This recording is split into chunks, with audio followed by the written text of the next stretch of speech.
मेला, जिसे हिंदू धर्म में महाकुंभ भी कहा जाता है, धार्मिक त्योहार जो 12 वर्षों के दौरान 4 बार मनाया जाता है।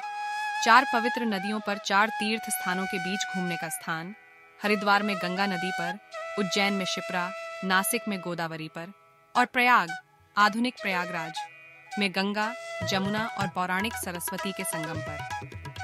प्रत्येक स्थल का उत्सव सूर्य, चंद्रमा और बृहस्पति की ज्योतिषीय स्थितियों के एक विशिष्ट सेट पर आधारित होता है। सबसे पवित्र समय ठीक उसी समय होता है जब ये स्थितियां पूरी तरह से व्याप्त होती हैं। विशेष रूप से प्रयाग का कुंभ मेला लाखों तीर्थयात्रियों को आकर्षित करता है। इसके अलावा प्रयाग में हर 144 साल में एक महान कुंभ मेला उत्सव आयोजित किया जाता है।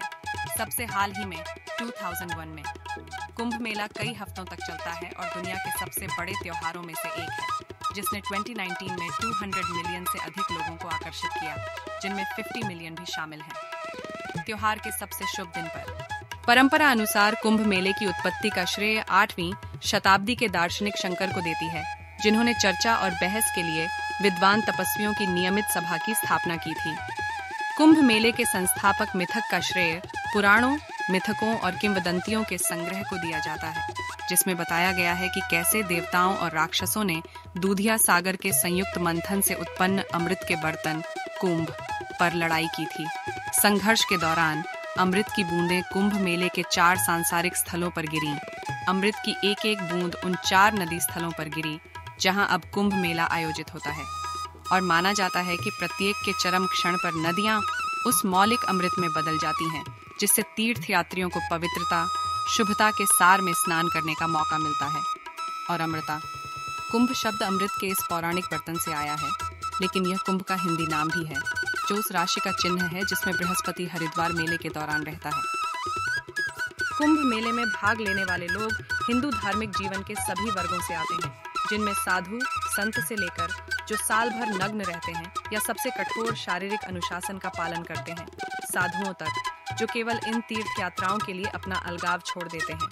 शिष्यों, मित्रों और दर्शकों की विशाल भीड़ व्यक्तिगत सन्यासियों और संगठनों में शामिल होती है। नागा अखाड़े, उग्रवादी तपस्वी समूह, जिनके सदस्य पहले भाड़े के सैनिकों और व्यापारियों के रूप में अपना जीवन यापन करते थे, अक्सर प्रत्येक कुंभ मेले के सबसे अनुकूल क्षण में सबसे पवित्र स्थानों का दावा करते हैं।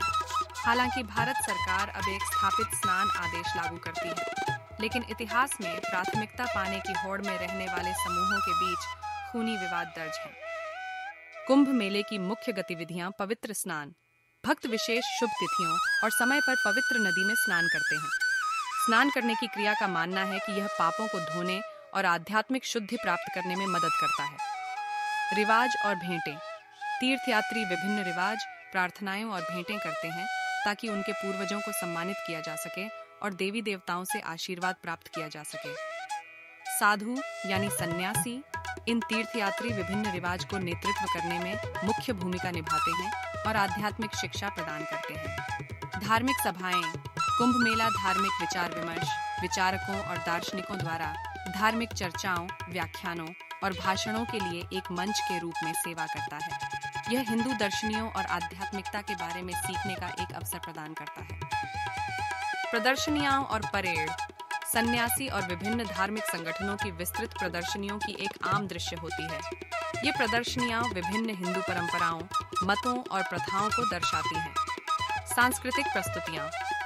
कुंभ मेला में संगीत, नृत्य और प्रस्तुतियां भी होती हैं, जो भारत की समृद्ध धरोहर का जश्न मनाती हैं।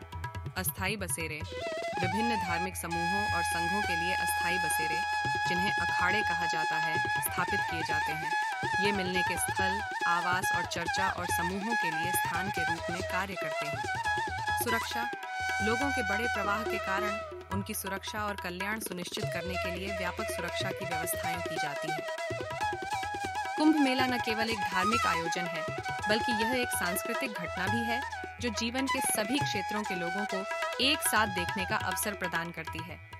यह भारतीय परंपराओं, विश्वासों और प्रथाओं के विविध बुनाई की दिशा में अद्वितीय अवसर प्रदान करता है। हालांकि इस सभा की आकारी भारीता ने लॉजिस्टिक समस्याओं, स्वच्छता और पर्यावरण पर प्रभाव की चिंताओं को भी उत्पन्न किया है। अगर आपको हमारा चैनल पसंद आए तो सब्सक्राइब करें, लाइक करें और अपने दोस्तों के साथ शेयर करें। कमेंट करना न भूलें। धन्यवाद।